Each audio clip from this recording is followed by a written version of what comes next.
Ce jour est dédié pour l'élévation de l'âme de Daniel Schwab Ben René Zal, de mémoire bénie. Amen. En 1142, ici, près de Tel Aviv, à Bnei Brak, un petit quartier de quelques centaines de maisons, décide le Rav Shlomo Kahanman de construire la yeshiva de Ponovitch. On dit que tu es complètement fou, on est en pleine guerre. Où tu vas trouver l'argent? C'est ça que tu penses maintenant, créer une yeshiva. Il dit, il y avait une yeshiva à Ponovitch, elle a été détruite par les nazis, on l'a reconstruite ici, en Israël. Aujourd'hui, c'est la deuxième plus grande yeshiva du monde. Le Rav s'est battu pour construire cette yeshiva, pour avoir l'argent de cette yeshiva. Il a dit, si je n'avais pas eu le joug de cette yeshiva, j'aurais été un gaon, un génie en Torah. C'était vraiment un génie, mais il était tellement pris par les besoins physiques, pécunier, architectural de la yeshiva, que beaucoup de temps sont passés dans ces domaines-là. Bon, mais il a une yeshiva qui a donné beaucoup de grandes Torah. Il y avait beaucoup de personnes avec qui il avait emprunté de l'argent, des créanciers. Et un jour, ils sont tous réunis, et on va voir le Rav, on demande de l'argent, ça n'arrive pas. Ils sont tous réunis, ils sont venus voir le roi. Écoutez, bien toujours en bourse.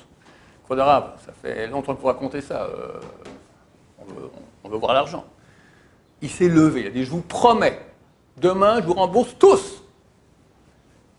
Bon, ils sont partis. Une promesse du Rav, c'est pas n'importe quoi. Son chamash, son secrétaire, s'appelle le Rav Moshe Fortman. C'est lui qui raconte cette histoire. Il lui a dit, Rav, je sais très bien, vous n'avez pas un penny, rien. Comment vous allez faire? T'en fais pas. Bon.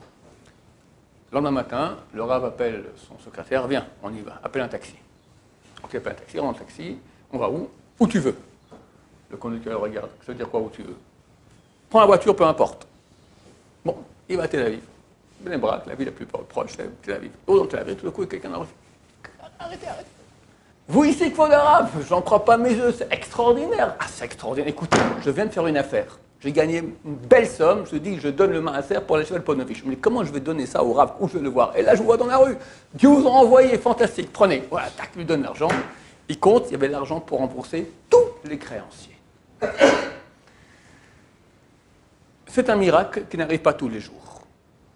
Mais ce miracle arrive tous les jours de façon plus cachée.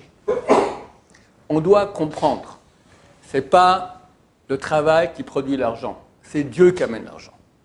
Mais, comme dit le Ramban Nachmanide, il y a 800 ans, il dit, le décret est vrai. Il y a un décret que Dieu a fait, tu mangeras du pain à la sueur de ton front. On est obligé de bosser, on est obligé de faire une ishtadlout, de faire un semblant, une comédie. Sans ça, ça ne marchera pas. Dieu ne va pas envoyer tout ouvrir la bouche, ça tombera du ciel. Il y avait ça dans le désert, la manne.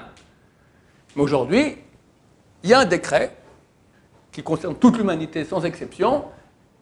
À la sueur de ton front, tu mangeras du pain. Et poursuit le Ramban dans la même phrase. En hébreu, c'est Hagzera Emet. Le décret, il est vrai. Vaharitzut Sheker. Mais le zèle, c'est du mensonge. Que tu es zélé, je dois faire ci, je dois faire ça, travailler encore, tu as des idées, machin, la nuit, tu réfléchis sans...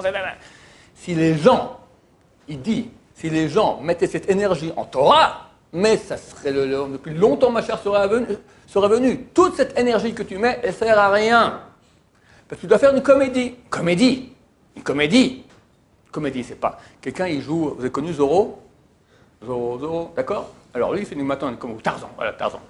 Il est au théâtre, il fait Tarzan, d'accord? Ou Zorro. Bon. La pièce est finie, ben, il enlève le déguisement de Tarzan, il rentre à la maison.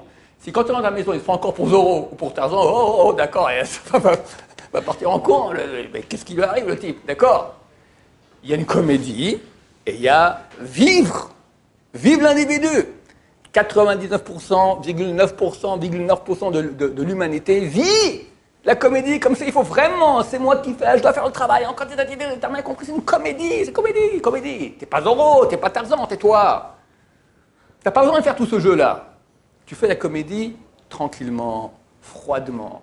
Par contre, le bitachon, la foi en Dieu, l'étude de Torah à fond, la prière à fond, t'as pas à t'inquiéter. C'est comme ça qu'il faut faire et Dieu te bénira.